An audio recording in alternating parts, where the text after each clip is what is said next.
Bienvenue dans ce nouveau podcast. Aujourd'hui, nous allons parler des protéines et voir quels sont leurs rôles, où les trouver, quelles sont les sources.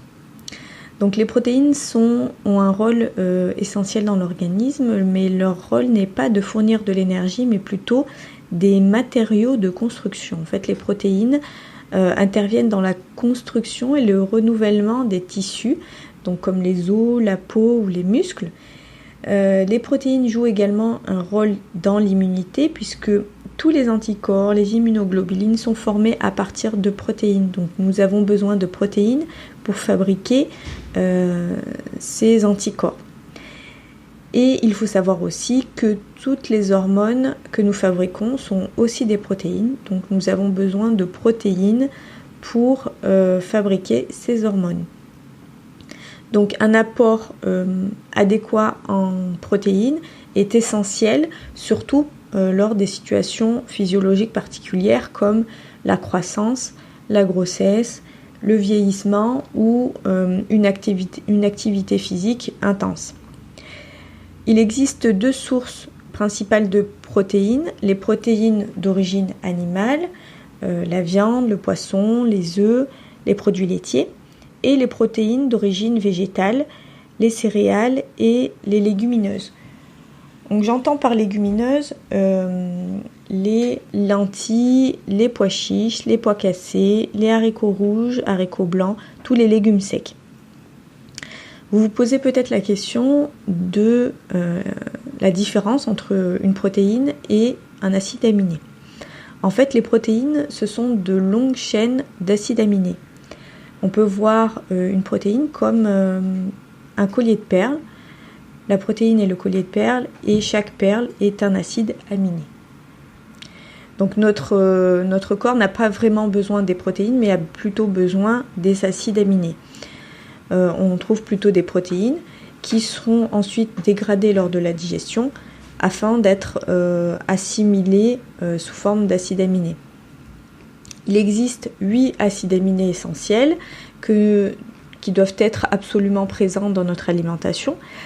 Et selon la composition en acides aminés, certaines protéines sont qualifiées de meilleure qualité nutritionnelle. Donc en général, ce sont les protéines animales qui sont de meilleure qualité puisqu'elles ont un profil en acides aminés plus complet. Les protéines végétales sont, elles, carencées en certains acides aminés. Elles doivent donc être associées pour avoir un profil plus complet.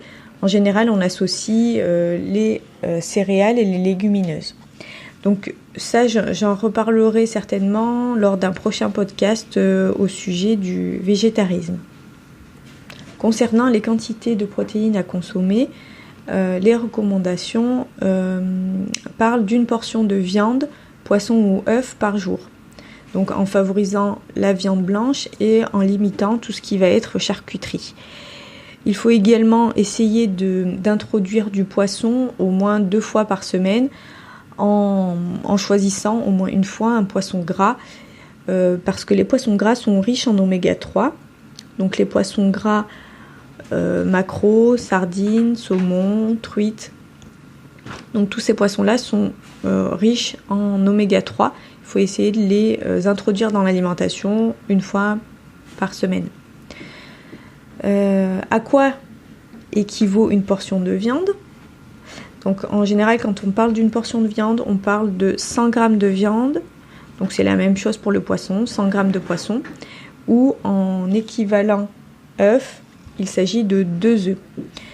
Donc 100 g de viande équivaut à 100 g de poisson qui équivaut à 2 œufs. En termes de protéines végétales, ça équivaut à 100 g d'oléagineux, donc noix, amandes, noisettes, ou une association de 100 g de céréales et 50 g de légumineuses. Donc il ne s'agit pas de peser chaque portion pour voir s'il y a bien les 100 g, mais plutôt d'avoir un ordre d'idée pour avoir des consommations adaptées. Voilà pour les protéines. Si vous avez des questions, comme toujours, n'hésitez pas dans les commentaires. je tâcherai d'y répondre avec plaisir. À très bientôt.